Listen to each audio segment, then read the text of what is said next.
Dark are the sheer stone faces of the walls, tall beyond measure, an insurmountable girdle of rock encircling the whole of this world. They have stood here, unwavering and unconquered, since long before life first awoke in Tumiun. How the walls were formed was already forgotten in forgotten times. Many different tales and legends tell of many different ways they may have come to be. The Delvers say that their god Uzdu, lord of the stone giants, awoke under the earth in eons past. The ground was torn open when he arose from his slumber, forming a giant pit in which our world now lies. Others say the great serpent Tatataki, eternally seeking to devour his own tail, has writhed in circles for so long that the ground beneath him was worn down, and that still he continues his pointless quest. Now in the furthest depths of the seas beside the walls, in a gorge ever deepening. Some learned men speak of an ancient impact, a falling star that struck our world and left a crater, as that of a rock that strikes the sand and leaves a dent. While others believe that the walls were not formed, but built instead, perhaps by some ancient people or beings. Which would beg the question, why? Why build such grand structures, impossible to be climbed by those enclosed within them? Might they have been constructed to imprison us, to prevent us from getting out? Or is it the other way around? And were they built in dire times long ago to keep something else from coming in? It matters not how the walls of the world first came to be, for that truth might never be uncovered. But there are other secrets, questions that many have long tried to answer. On the outer coasts of the outer continents, when the sky is clear, the tops of the walls can be seen as a faint blue line stretching along the horizon, rippling in the warmth of the sun. That magnificent sight has drawn explorers to the edge of the world like moths to a flame for as long as history remembers. The first to try crossing the outer seas were the Silaman of Ambarna, who wove sturdy sails long before the other peoples ever did. Still, most of their ships perished in the storms and wind waves that rage around the feet of the walls, and they named those waters the sinking seas. But there were some that survived the journey. What they found beyond the horizon was a dark, sheer rock face, miles high, rising from black beaches and sullen seas, stretching as far as the eye can see.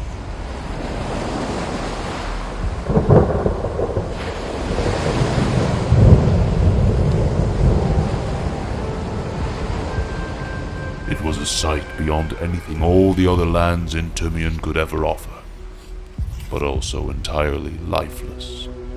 No trees grew there in the incessant winds that raged down from the snowy heads of the walls, and barely any food could be found, save for the fish in the sea and some stray gulls in the sky. Still, the Silm being after all the Silm tried to expand their grand empire even to the most hostile edges of the world. They brought wood, fuel, livestock, all things needed to survive in the harsh conditions of the walls. In the cracks and crevices of the cliffs, they built their housings, away from the worst of the winds.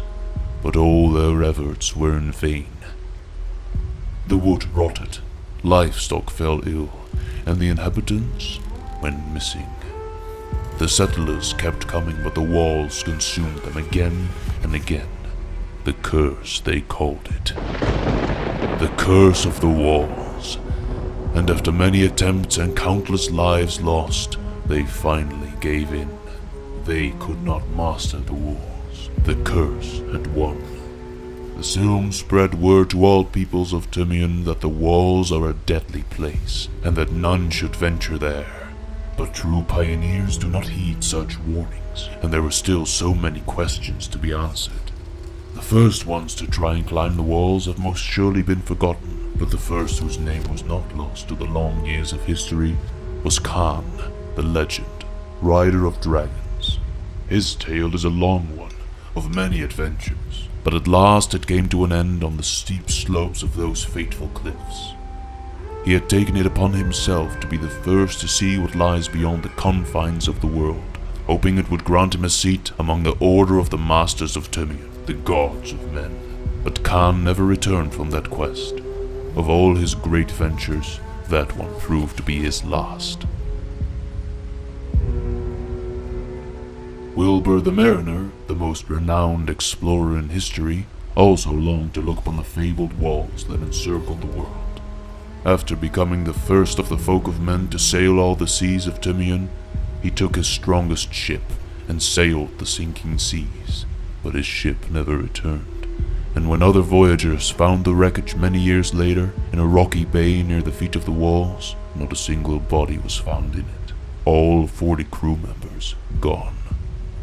What they did find was Wilbur's journal. His last entry had been written on the day they made landfall. The crew had reached their destination, but did not know it would be their final one. More victims swallowed by the cursed walls. Countless others followed in their footsteps, the legendary Hanshi Tanong being one of them. Hanshi was a monk from the lands of Avanima, who had received a vision in his dreams. In that vision, he saw a paradise of unimaginable beauty beyond the borders of Tumiun. Such beauty that he dedicated his life to building a stairway up to the tops of the walls. For 17 years, the monk and a team of delvers worked on the steps, hewing them from the hard, dark stone. But when it reached a height of 6 miles, the progress halted. The snow and the cold were too much, and the losses had been too great. Where first there were 30 dwarves, now only 5 remained. Those 5 gave up at last, and climbed down again. But Hanshi would not go down. He continued by himself, climbing perhaps the highest any man in Tumiun has ever climbed. But when the dwarves finally reached the ships down by the sea, they found the broken body of Hanshi, washed up on the shoreline, with a warm smile on his frozen face. The stairs of Hanshi Tanung had now become an almost holy place, with visitors trying to climb them as high as Hanshi once did, to honor the memory of the fabled monk. They all wish to come as close as they can to taming that vast frontier. But they forget how many have tried, how many have failed. Yet there are always those who keep trying even without hope. Always those who think they can best the brute force of nature itself. But they do not seem to understand that the walls are not of nature. The walls are utterly beyond it. Nature bows before their grandeur. The unforgiving depths call to those who venture forth to the brink of all things. Even on calm days the waves are wild and merciless, and the rock sharp and steadfast. Mighty ships are turned to driftwood in the grinding of the sinking seas. And if the ships are not claimed by the cold dark depths, the wreckages wash ashore on black strands to join the countless others. And on bad days, when the storms rage, the sea carries a sickly smell of death to the walls, the reek of 1,000 sailors whose rotting corpses fill the murky depths, resting there in a slumber without end, their souls trapped in utter darkness, wailing, crying to the light above. Sometimes you can even hear it, almost as if the walls themselves are weeping.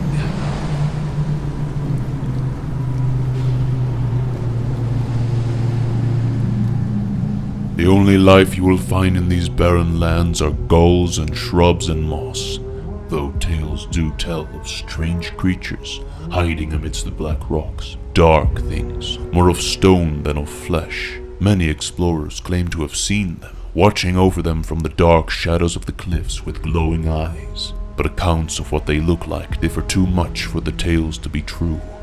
No, it seems more likely that life never got a strong foothold here at the ends of the world. There where the winds rain down from the snowy heights above, gnawing at stone like fire gnaws on wood. Water falls far and hard from where the clouds are pierced, down upon the salt of the sea. Storms are born here, at the edge of the world.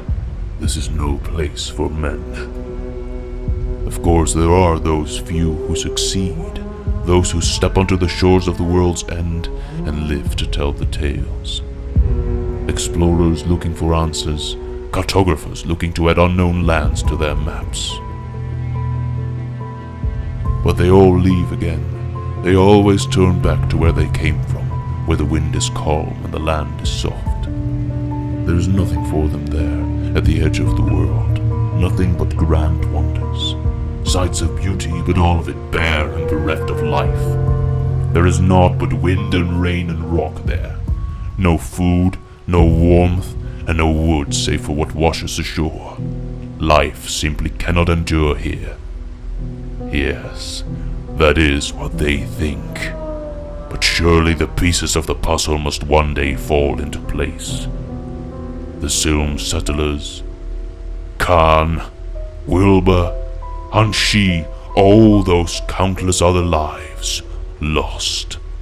All those brave voyagers, the pioneers, the explorers, all of them gone, all dead. The curse of the walls has claimed them all, their souls now mingled with the salt of the waves, carving their sorrows upon the very rocks that sank their ships in times long past. Those who are left behind still sing their songs for the lost ones. But they will not return. No. Their souls will remain here, with us, shining their last light in the houses of those who took them. The day may soon come when the fools of the inner lands will finally realize that we have always been here, guarding, watching, learning all there is to know about them from the shadows of our walls. We are the Wardens. We are the curse.